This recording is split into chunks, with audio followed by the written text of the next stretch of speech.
Welcome back to Lawgical with Ludmila, where we untangle the legal knots so that you don't have to. I'm Ludmila Yamalova, a U.S. qualified lawyer based in Dubai. In each episode, we break down complex law into clear, practical insights that you can actually use. In today's episode, we're talking about consumer protection in the UAE banking sector, especially for consumers in financial distress. What it means, what the law says, and the governing regulations. We all know that financial hardship can strike anyone, whether through job loss, medical expenses, or changing economic conditions. But how does the UAE law treat consumers even when they fall behind on payments or face pressure from banks and debt collectors? At a high level, the answer lies with the UAE Central Bank, and specifically the dedicated consumer protection regulations and rulebook, which define the relationship between banks and their customers. So in this episode, we'll explore the strict rules governing collection practices and how the Consumer Protection Rulebook protects clients in financial distress, as well as what banks are legally required to do when clients cannot meet their financial obligations, and the role of Sanadak, the UAE's financial ombudsman, in resolving disputes, as well as the criminal and civil consequences when banks or their agents cross the line. While financial institutions hold power, that power does come with responsibility, and consumers in the UAE do have rights. So whether you're a consumer struggling with debt, a bank compliance officer, or simply someone who wants to understand how the UAE safeguards fairness in finance, this episode is for you. So let's unpack what the law says, what the logic demands, and how you can use both to protect yourself. So let's start with the legal foundation that protects or that sets out protections for consumers in the UAE in terms of within the banking sector. And perhaps before we dive into the legal foundation, I wanted to share a little bit of my own personal experience, background, and sort of thought process in terms of how the UAE banking system has evolved before my very eyes. How things used to be, and so the surprises that I have myself recently identified in terms of how much things have progressed and how much things have improved within the banking sector in terms of consumer protection.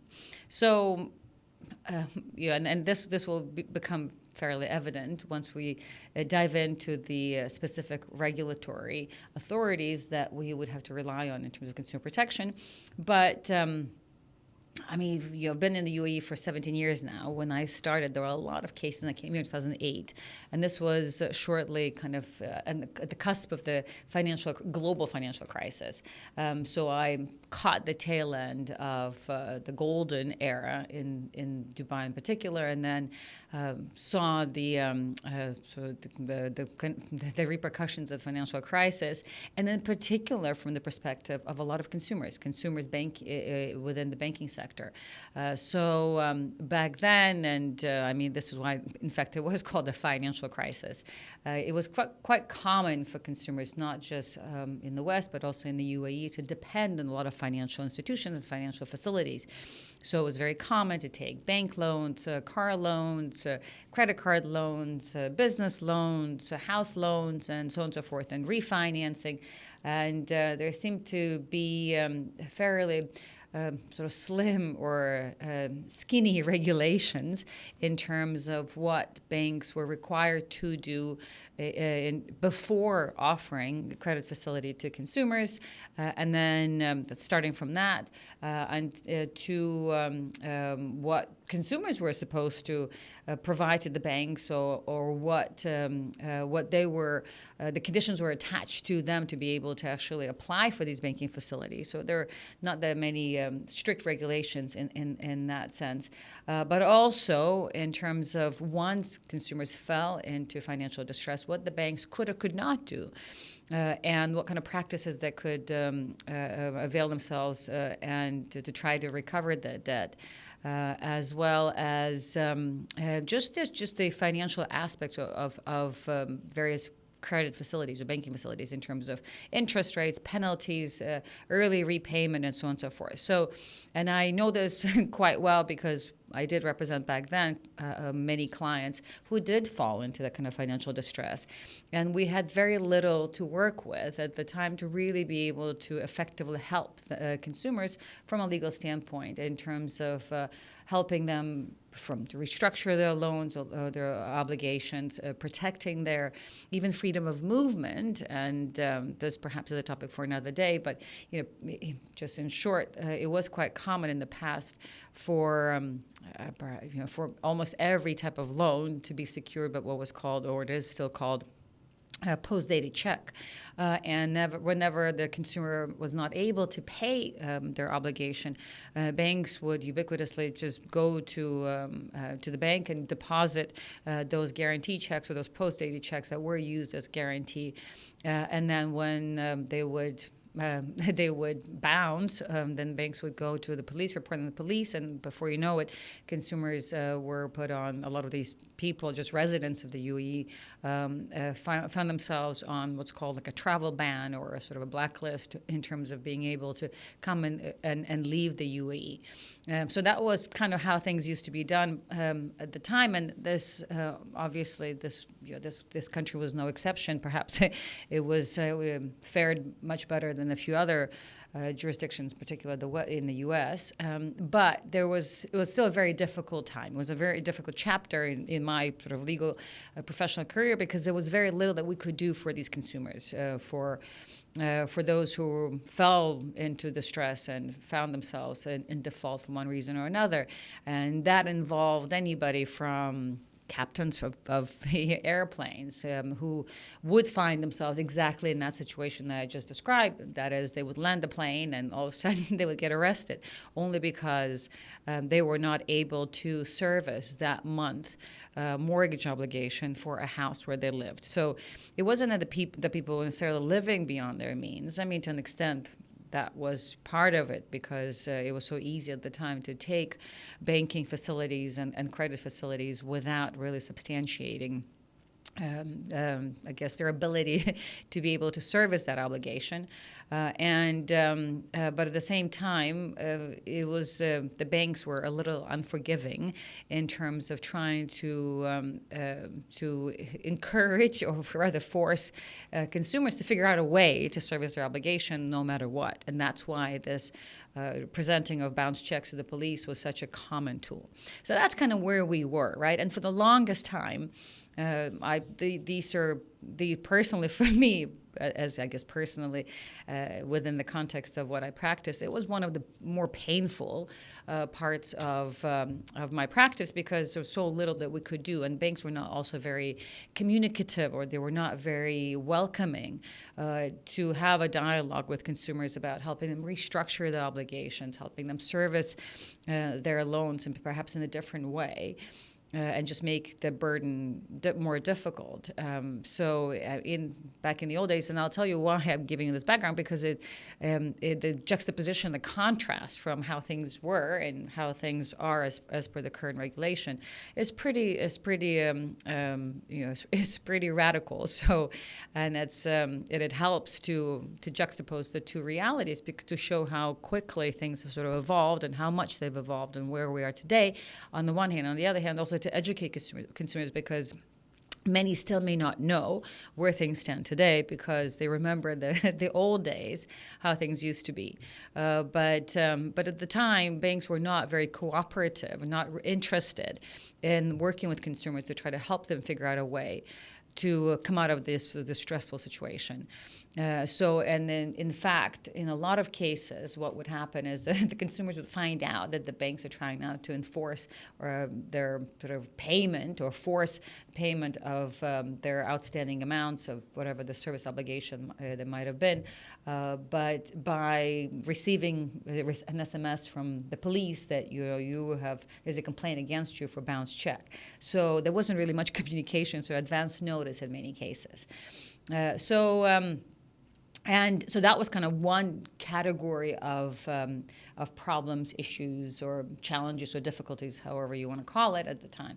The other one, and this for me, I found it quite interesting and encouraging to see how the regulations are now, or the level of detail the regulations have now is in terms of just financial terms of any kind of any sort of financial facility. So, for example, what's considered to be an extortionate interest rate or a penalty or early repayment. So there were also, back in the old days, there were not that many regulations in terms of what can be the highest interest rate, for example, on a mortgage. By how much can you increase it?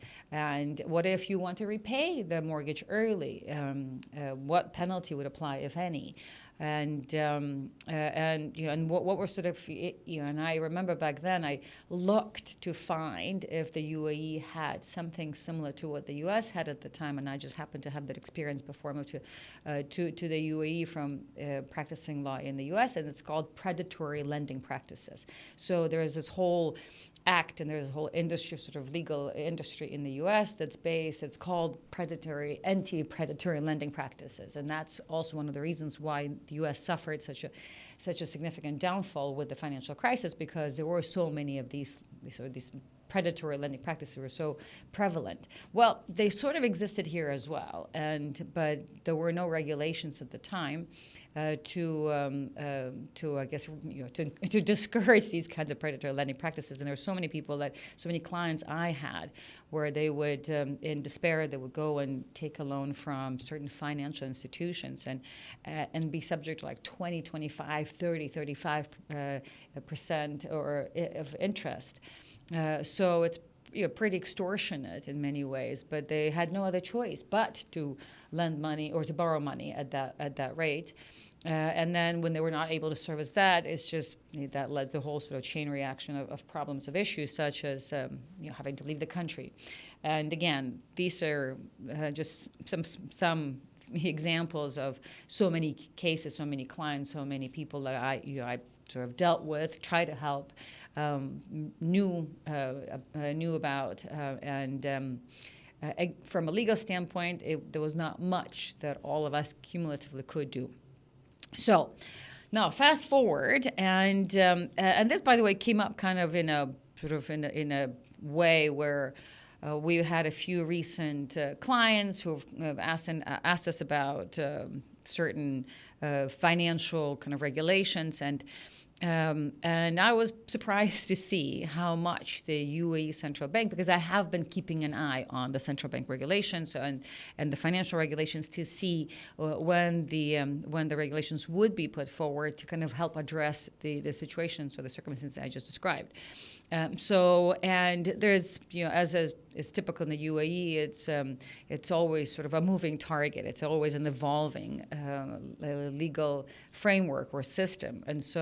And often what the UAE does is it will issue a main law, and then that main law will have references to future regulations or circulars or decrees to be issued in the future to further detail or clarify certain aspects of the main law. And so that's basically exactly what happened here. So there was a main law that was is sort of applied to the central banks and all the financial institutions, and then that law had references to regulations, and those regulations has more references to other standards, and those standards had references to rule book, and so on and so forth. So it's kind of like an onion. So now that I've gone through this onion, I've just realized how many different layers there are now, and therefore how much more robust the consumer protection legal or legislative framework in the UAE is now today. So this is 2025. So now with that kind of background, let's dive into the specific regulatory foundation that addresses consumer protection or consumer interest, again, within the banking industry. And I just want to highlight here, we're talking about consumer protection exclusively in the context of financial institutions in the banking industry, not consumer protection in the UAE in general. I've done an episode a series of episodes on consumer protection in general, but this discussion today is purely about the banking industries and basically banking consumers. Kind of to take a step back, the main, in terms of legislative framework, so I guess the main umbrella under which everything sits is the UAE Central Bank. So then the UAE Central Bank issues regulations that apply to different sort of financial institutions, but in the context of consumer protection, there are three main documents. One is called the Consumer Protection Regulation, and then the other one is the Consumer Protection Standards, and then there's also what's called the Rule Book. And the Rule Book is a very interesting tool, and I'll refer to it quite a bit throughout today's discussion. It's basic. I even tried to print it out, but it was like 2,000 pages. So the best way to look at the Rule Book, it's available on the central bank's website, and it's quite easily found, and it's easily searchable, and it has the different sections. So a lot of what we're going to be talking about today is within this rule book. Now, all those called the rule book, I mean, these are not just the guidelines, they are binding obligations for banks and all types of financial institutions operating in the UAE. And here I also want to highlight that it doesn't just apply what we're going to be talking about today and the rule book and the consumer protection regulations. They don't just apply to banks proper, and we're talking about the HSBC, the city banks, ADCB and the EBD. No, they apply to all types of financial institutions. Who are those? I mean, those could be like Dunya Finance, Deem Finance, any other sort of financial institutions that also give out loans or provide various financial facilities that are not banks. So these regulations apply to all financial institutions that are licensed to do business in the UAE.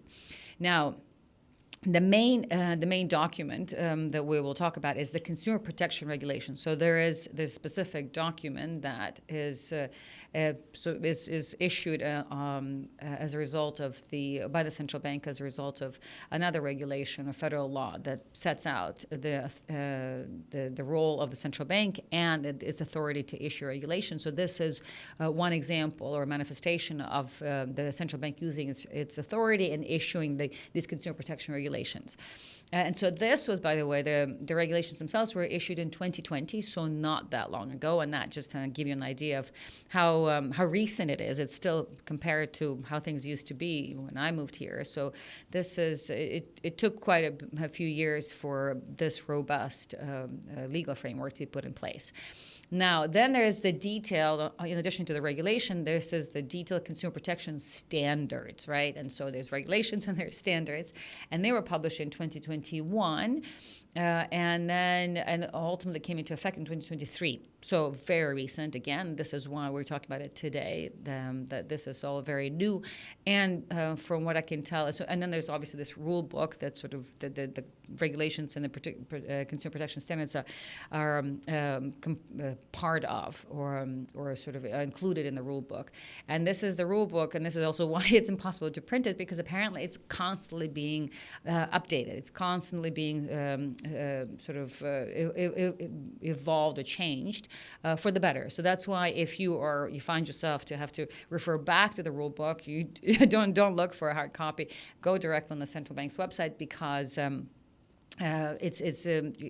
you need to look at the latest version as it is on the website, and that is the latest version. And again, it's very easy to search.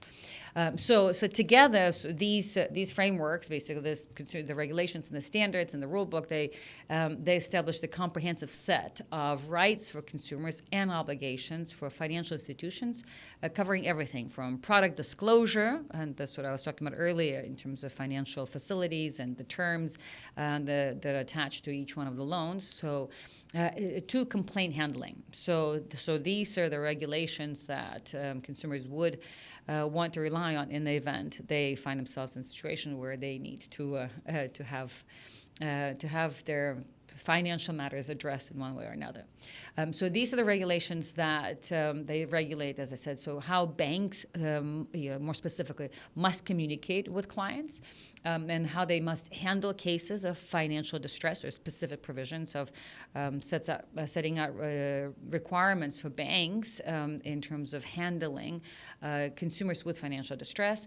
Also, what banks can and cannot do when collecting debts, and that's debt collection, and also how consumers can seek redress when things go wrong.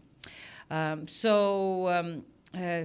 other words, the rule book establishes not only the rights of consumers, but also the duties of the banks.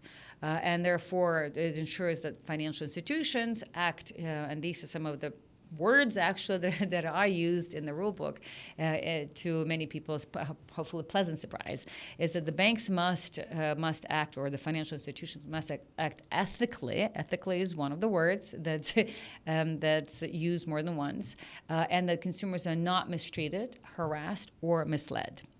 Then the goal of the regulations of the rule book is to set out very clear expectations for banks to act fairly, transparently, and responsibly in all dealings with customers. So this may sound very matter of fact, but it is huge because, words like ethically, fairly, transparently, sort of clear communications, and clear prohibitions against harassment and mistreatment.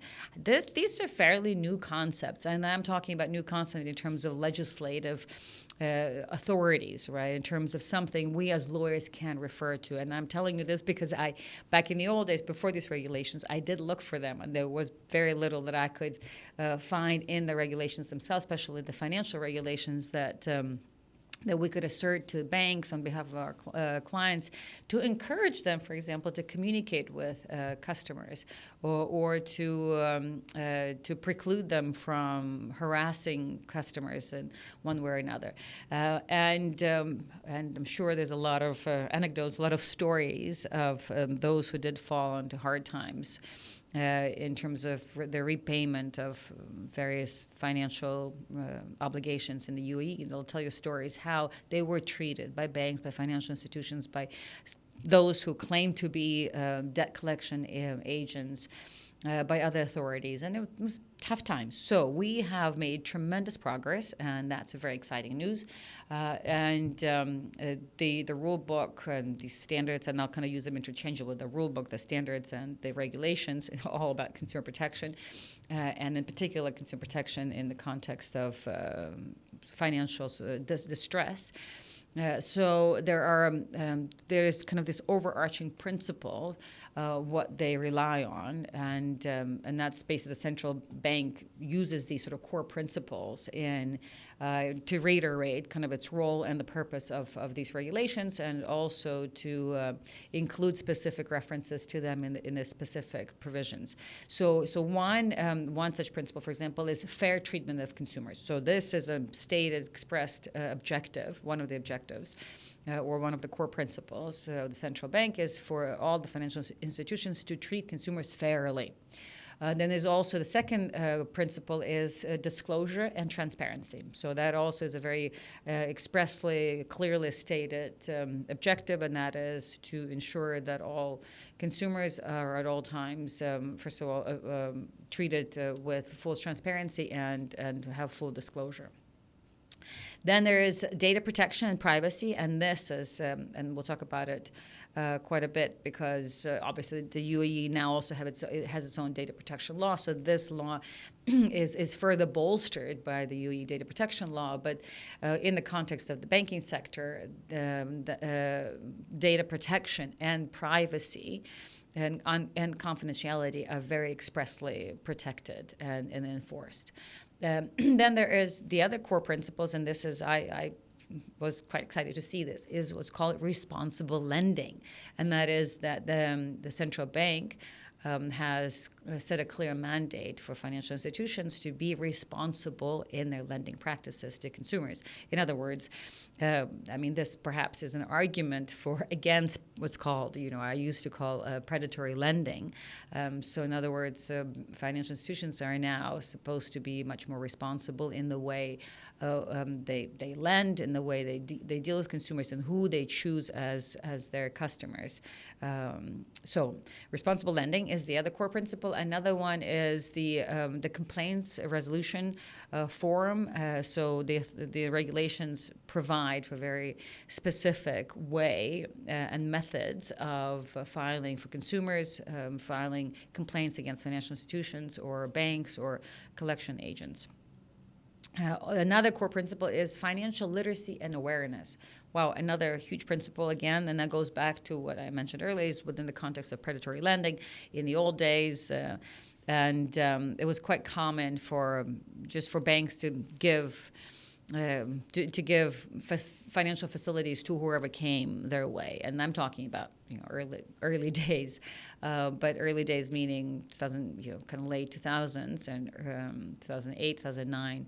And as a result, because it was so easy to get financial facility, and as is expected, every financial facility comes with a whole bunch of documents, and there's pages upon pages upon pages, and obviously it was not really realistic to assume that consumers could actually understand what all those pages of terms and conditions were all about. And the banks, and any time these kind of discussions would come up where the consumer would try to either negotiate, try to understand, or change certain parts of the T's and C's or terms and conditions, banks just said, no, this is take it or leave it. These are our standard documents. Well, now, as per the current rule book, so the banks have obligation to ensure that the consumers have sort of financial literacy and awareness of what it is they're signing. Now, obviously, these are still just principles and guidelines in the rule books, and in terms of how they're being applied or enforced by financial institutions, that remains to be seen. But we have seen significant change already, sort of at a high level in terms of how banks communicate with their customers. And so this is kind of the grassroots, and I'm sure with this sort of core or this foundation in place, there will be a lot sort of healthier banking practices that we'll be seeing and discussing hopefully in the future. And then the final sort of core principle, the seventh one, is this market conduct and accountability. In other words, the banks have to conduct themselves in a certain sort of be sensitive to the market conditions in general, and be accountable for their actions and the actions of their agents. So, in other words, the law expects banks to treat clients with respect, communicate very clearly, and protect their data and financial interests.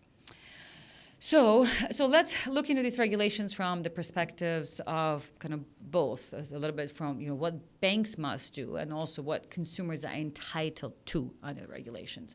From the perspective of the banks, under this Consumer Protection Rulebook, the UAE banks must, for example, clearly disclose fees, interest rates, and terms before a client signs any agreement.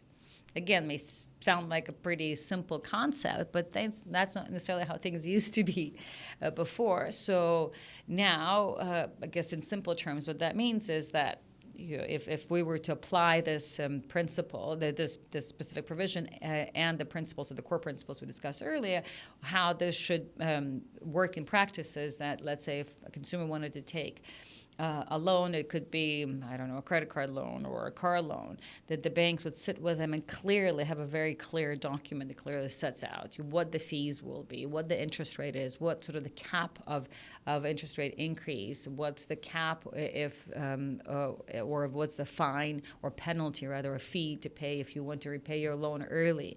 And all that has to be done before any kind of agreements are signed.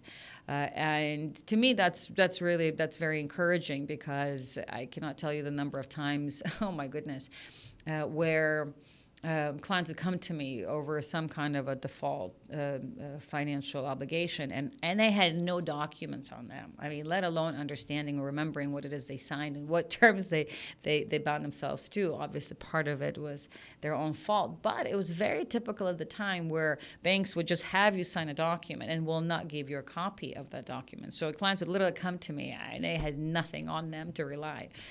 So hopefully that practice is no more, and it's a thing of the past. So the other thing the banks are required to do is avoid misleading promotions or hidden charges. That's another huge concept that is now expressly embedded and included in the UAE legislation, and that is disallowing banks any kind of misleading promotions or hidden charges, which I know so many, again, from personal experience, clients' experience, how often they would take a loan believing that their financial obligation, let's say monthly repayment, was X amount, and when the payments start coming, it'd be like X times 2. so that's an example of hidden charges. Somehow there was, by the time the sort of mortgage, the monthly mortgage repayment obligation came, there's all the other charges were added to it. So all of a sudden your payment is no more X, but it's X times 2. Now, there's express prohibition against that. Also, the banks are required to conduct what's called affordability assessments before lending to ensure consumers are not overextended. This is a concept that I know kind of led to the demise of the U.S. financial system in late 2000s, exactly for that reason. There was too many people that took out loans and lived in every other way sort of beyond their means. Just because the facilities were so easy, and there were a lot of incentives for brokers at the time to sell these loans without much consideration for consumers' actual practical ability to be able to service those loans. So now there is a requirement for banks to conduct affordability assessments. That's also quite significant because, and that's before they actually do the lending. And again, this is perhaps a story for another day, but I remember that, in sort of in late 2000s, late 2000s, there were so many clients that would come, and they had so many different loans on properties, off-plan properties. So, and they would kind of refinance and pledge one over the other, and so it's like 5 to 7 different loans on basically the same customer, right? On properties, for example, at the time that did not even exist yet. So that would be an example of something that's obviously that was not an affordable way for them to kind of engage in these financial facilities that they because they could not afford to pay them, and that's exactly what happened. So when the market crashed, and all of a sudden all these different obligations came due on a monthly basis, they could not pay because their salaries changed, or they lost their jobs, and so on and so forth. So that's an example where consumers were overly extended. Also, banks must maintain what's called a robust complaints handling system with clear timelines for acknowledgement and resolution. And that is, they are sort of now banks are required to kind of prove to the authorities, and ultimately be the UAE Central Bank, that they have specific dedicated department to accept complaints, to sort of review complaints, to handle complaints properly, and then that is documented in a way that ultimately can be supervised by the higher authorities. And then finally, banks also required to protect customer data from misuse or unauthorized disclosure. And this is, also doing sort of a separate podcast on this, and that's in terms of debt collection efforts, because I will tell you, this was one of the flagrant breaches of customer data and confidential information during the various financial sort of cycles and that we've went through, where all of a sudden consumers would be receiving calls from just random numbers and visits from random people, all of whom claim to be in one way or another associated with a financial institution. But in practical terms, most likely were not actually that institutional employees, which meant that the bank would have given the customer's confidential information, anything from their identity to their contact details to obviously their financial details to some third parties. So now there's a very clear language throughout the rulebook in many different places about the bank's obligation to protect consumer data and make sure that no unauthorized disclosure takes place. And then there's this kind of overarching statements and again throughout the consumer protection regulations that banks are strictly prohibited from using aggressive or coercive debt collection tactics. Again, huge development in the banking system. What that means is that banks are these, and then as I mentioned earlier, in the old days, you often would find out about sort of what bank. Bank's temperature or attitude about your this default or that default is through the police complaint. So the banks have already gone to the police. So that's an example of an aggressive tactic. So, and that's how banks used to. That's kind of used to be their MO, if you will. So it's kind of de facto approach with most of their customers who were not able to pay and. Perhaps I won't shy away from saying exactly that. They were fairly aggressive in the way they used they used their leverage, their authority to compel, to sort of force customers to figure out a way to somehow service their debt in one way or another. So that's an example of a coercive debt collection tactic. So the regulations now specifically prohibit that in more ways than one. So truly, a very sort of positive development. And in fact, the central bank just clearly, sort of explicitly identified. So the financial institutions like aggressive or coercive debt collection tactics as a very serious compliance breach, which ultimately gives the central bank sort of the overarching authority over all the financial institutions, the authority and the ability to sanction banks for these kinds of compliance breaches. Okay, so that's from the bank's perspective. Now, what can consumers do? What are they entitled to? So, on the consumer side, the regulations give clients enforceable rights, and every consumer has the right to. So one is clear information about financial products and risks. So the example I gave earlier, where banks would have consumers almost blindly sign documents and would not even give them copies of what they signed, now is no more. So now there is a requirement of clear information about any kind of financial products and explain the risks in details. So that's one. Two, as well, this and the words I use, the phrases I use actually come straight from the rule book. I mean, that's why it's so exciting. And so that is consumers also entitled to fair treatment in all interactions with banks and their agents. Fair treatment. Again, this is a fairly novel concept for the UAE banking industry, and compared to how things used to be, this is very, very novel for the UAE. And I have to tell you, and perhaps we'll talk about this example specifically, but I think there's a little bit of still kind of legacy attitude left because it seems that and this is also one of the main reasons why we're doing this podcast, is to kind of help inform the community, society, about these regulations, because they are fairly new. As I said, the rule book is in 2023, and it seems that not all representatives of financial institutions and their agents have been informed yet of how detailed and how robust and how strict these regulations are, because we have seen and continue to see recent sort of interactions between consumers and various financial institutions and their agents.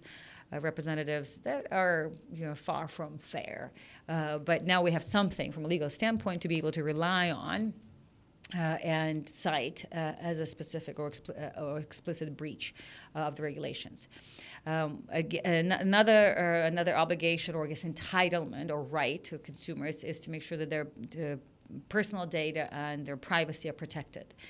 This is, again, a very positive development, and I will perhaps once I've kind of describe this a little more, I'll give you some examples of what we're seeing now still to this day is people's data is being shared with whoever it is that the banks might have solicited to help them recover the debt. And that's basically against the law. It's against this law, the central bank law, but also it's against the UAE's data protection law, because, and then let's face it, all consumer data that resides with the banks or financial institutions is highly confidential and highly personal, because it talks about their identity, their passports, their Emirates IDs, their jobs, their salaries, their loans, and all other obligations are highly, highly sensitive and personal. And so therefore, just giving access to that data to anyone who is not subject or to these regulations or is otherwise unauthorized to receive this sort of data is obviously is highly dangerous and damaging to consumers, and therefore now it is illegal. Also, consumers have right to access to various complaint channels, both within the bank and, as I mentioned earlier, through the UAE Central Bank's Consumer Protection Department, which is called Sanadak, and we'll talk about it shortly. And just overall, there is the consumers are entitled or have the right or entitled to freedom from harassment or intimidation during debt recovery. And these are very specific references in the regulations that in more places than one, they clearly make it a forbidden practice by banks or financial institutions or any other representatives in one capacity or another to harass or intimidate consumers. So this is huge because we have seen historically quite often, again, phone calls coming from different people, and I say for lack of a better word, who claim to be a representative of one financial institution or another, but in fact we're just obviously somebody like freelancers almost that were put in charge of trying to do exactly that, just harass and intimidate consumers so that they pay. Well, obviously this is not correct, but maybe I'll take this as an opportunity to just remind everybody so that and why. As a lawyer, I am so relieved to see these specific references we can now rely on. And that's because it's not to say that that financial institutions don't have a recourse against the consumers when the consumers default. But the recourse should be within the law. And within the law means what? If you have an agreement that has been breached and the other party is not coming to the table to help to try to address it, what is your recourse? Your recourse is to go to court. So there's always a recourse of financial institutions to ultimately protect their interests and seek redress for their exposure.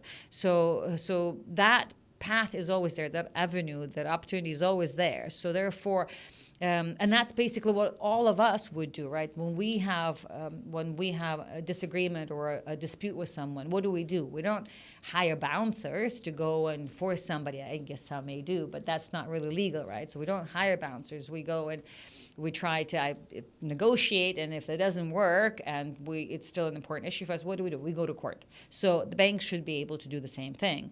So in other words, whenever there is a default on any kind of financial obligation, the banks, that's a breach of an agreement, banks can go to court. That's why it kind of explains why there should not be an option for banks to harass or intimidate customers to recover debt, because they have a legal avenue to recover debt anyway. So in other words, ultimately, the law gives consumers a path to kind of escalate complaints to the central bank if the bank failed to resolve the issue within the required time frame. So that's kind of the general kind of guidelines in the rule book that apply to banks and apply to consumers. Now let's talk about one of the more important issues, and that is perhaps often misunderstood, and that's how banks must treat clients in financial distress. So there's a specific section in the rule book, and that's section 5.24, and that's called the Consumer Protection Rule Book. And that's where there's fairly detailed provisions for what banks are required to do to basically accommodate clients who face genuine financial difficulties. So that's the language in the law. So they're required to accommodate, not just bully and harass, but to accommodate, but obviously if there's genuine financial difficulties. So, for example, the rule book lists 5 key standards for the banks to do this. So one, it's called debt counseling. Again, very novel concept. In other words, banks must offer counseling either before granting a loan or once the client expresses financial distress.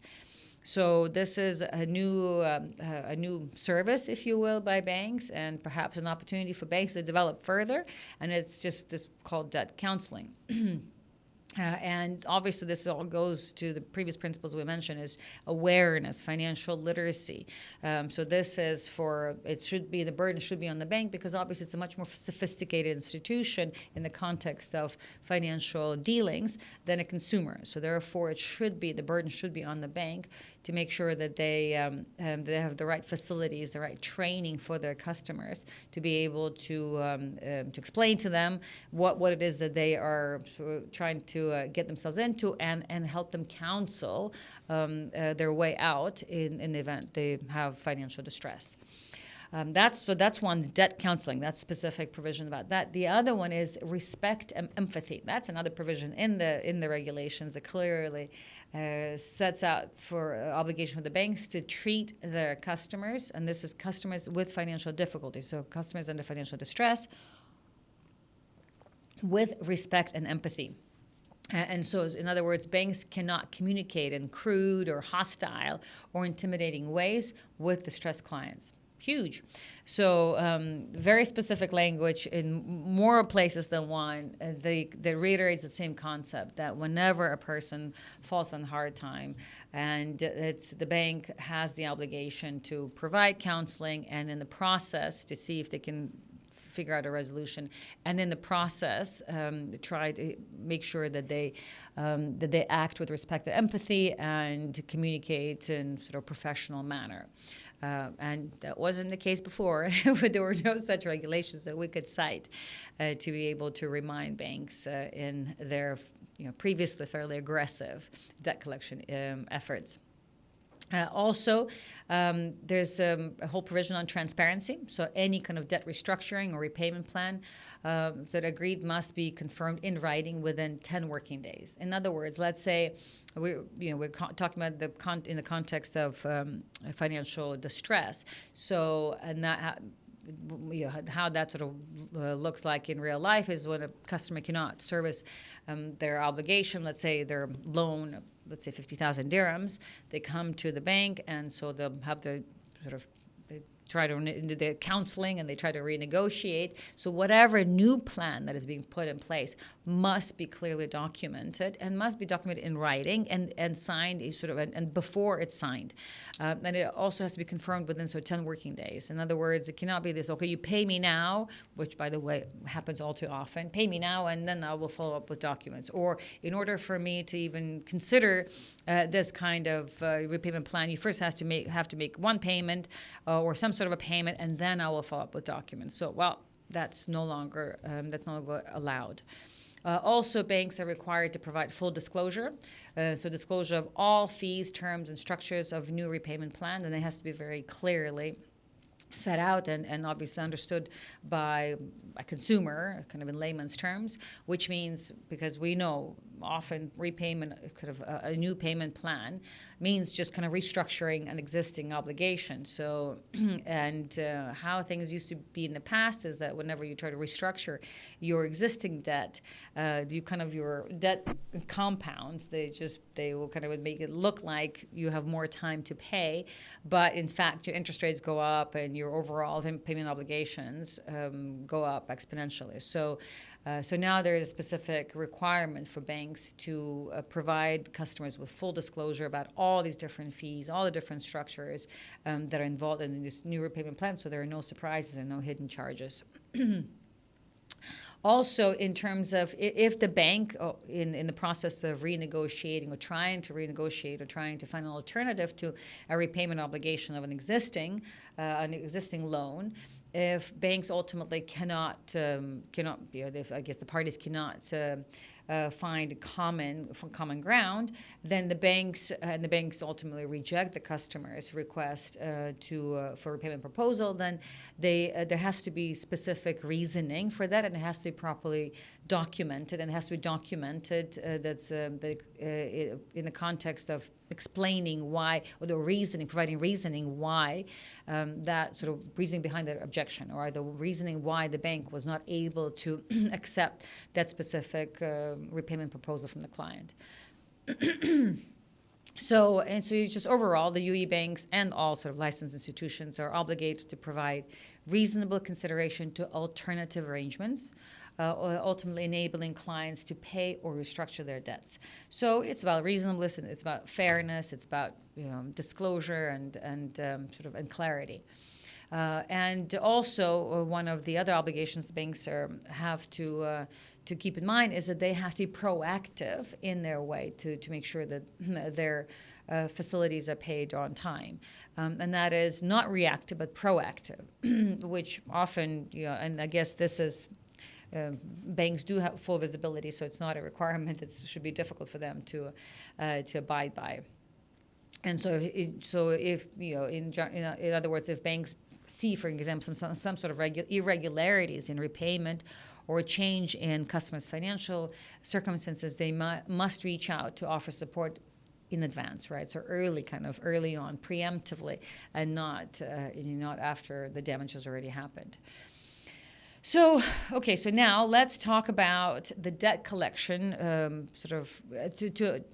a high level only, the debt collection in the UAE and its kind of legal and ethical boundaries. So debt collection practice in the UAE are strictly regulated under the same sort of Article 5, Article 5.25 of the Central Bank's Consumer Protection Standards. And so both, and it applies to both banks and authorized external collection agents, who must follow the same ethical standards. So they have to act towards consumers, again, consumers in distress, respectfully at all times. They must not harass or intimidate or publicly shame consumers. They must not visit a client's home or client's workplace unless clearly sort of allowed or agreed to. Or if there's a court order, and they must not contact clients who are between 9 a.m. and except the hours between 9 a.m. and 8 p.m. In other words, they must not contact them too early on, or too late in the evening and or on weekends, and they must not share client data with third parties without explicit consent. So these are the requirements for when. Now, banks have already realized they cannot reach a deal with a consumer, and they need now to try to deploy some sort of debt collection efforts, so they can do it either internally through their own staff or by relying on third-party agents. But however they do it, either themselves or through third parties, the third parties are bound to the same regulations and same responsibilities in the way they have to conduct themselves with regards to the consumers.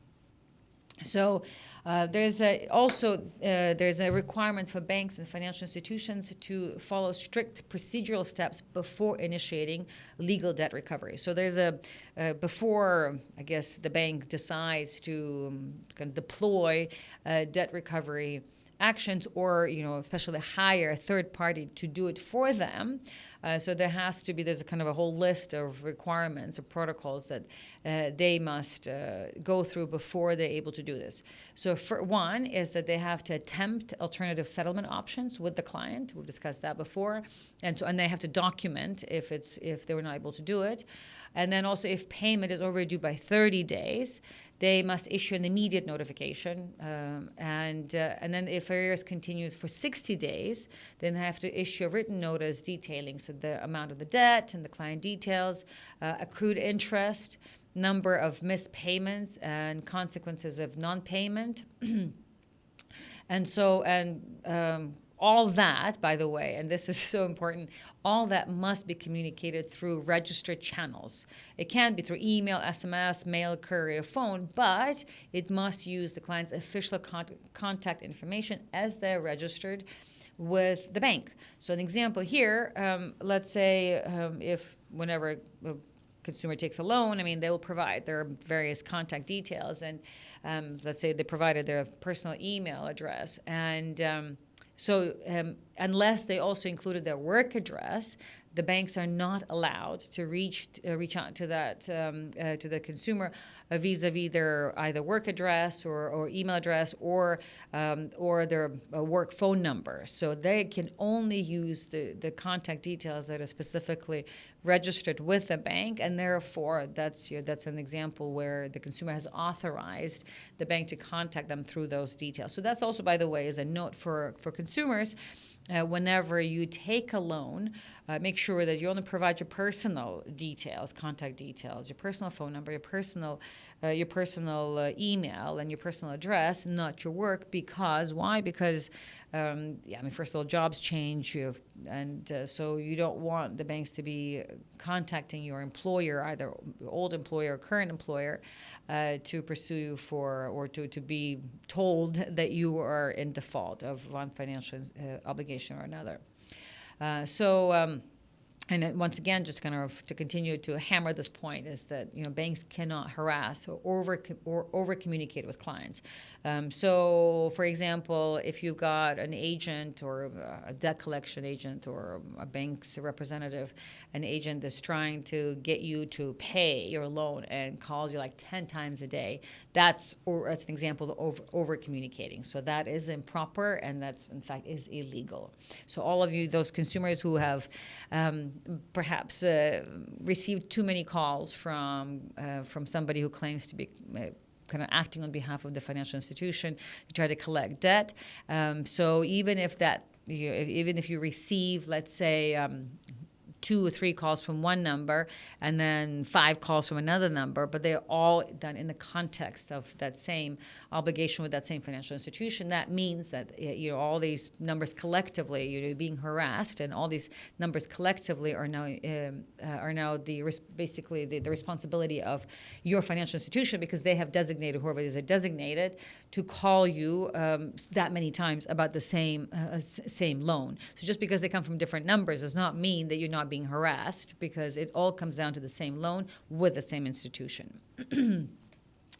So debt collection agencies in general, they must be clearly and expressly authorized by the financial institution, and must clearly identify the bank on whose behalf they're acting and disclose the full details of the debt.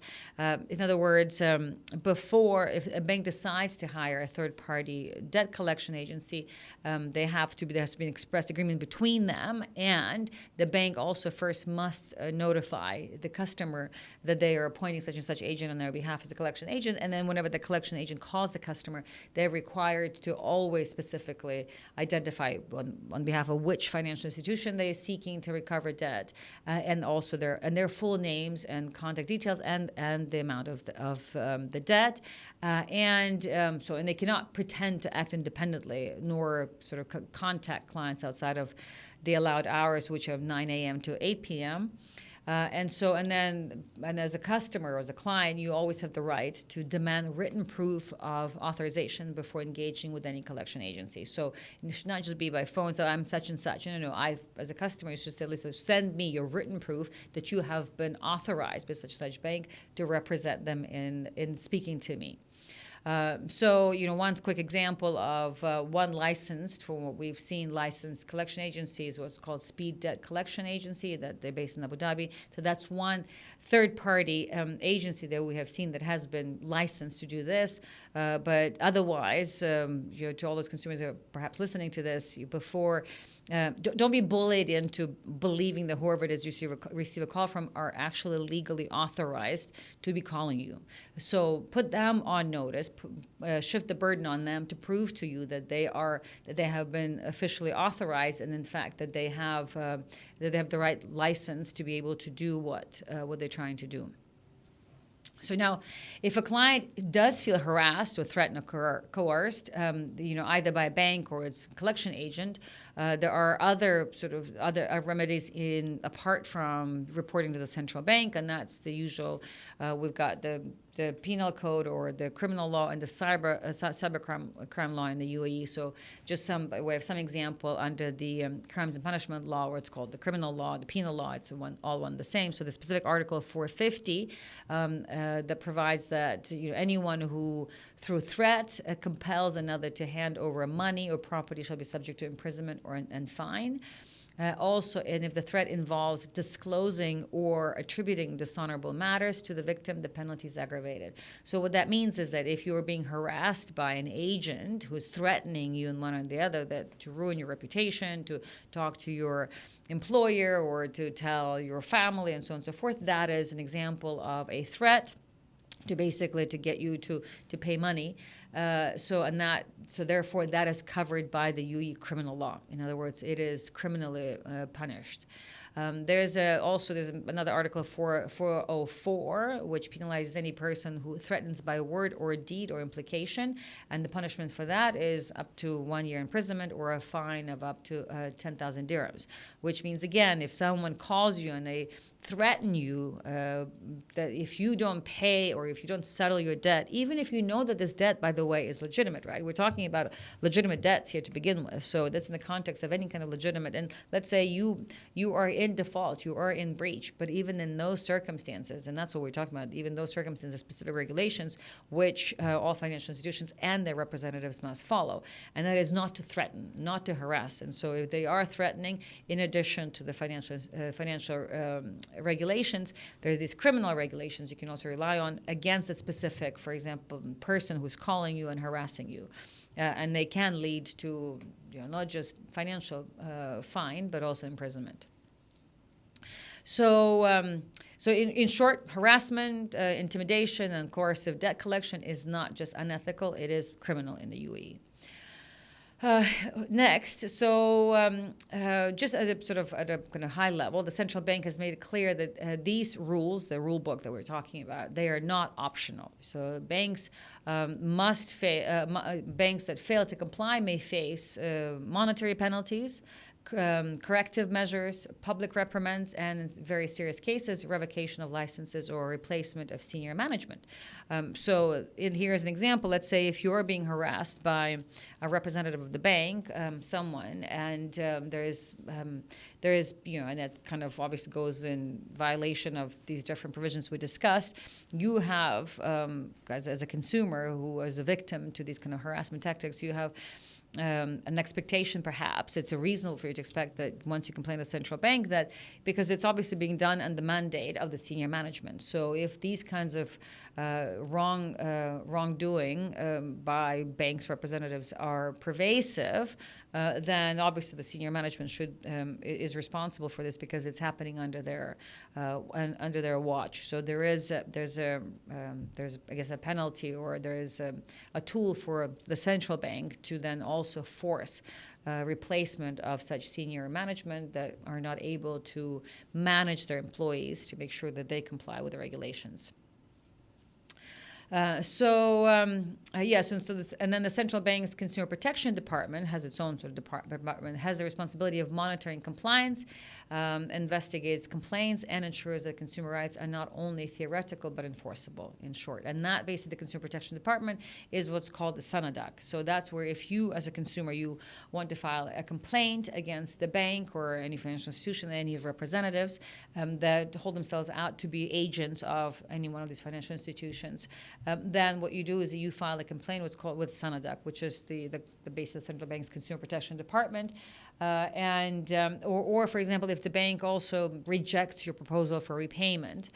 In the event you're in the financial distress, so the Sanadak is kind of the UAE's financial ombudsman unit, and it was established under the central bank rule book as an independent dispute resolution body, and which handles complaints against licensed financial institutions and licensed insurance companies.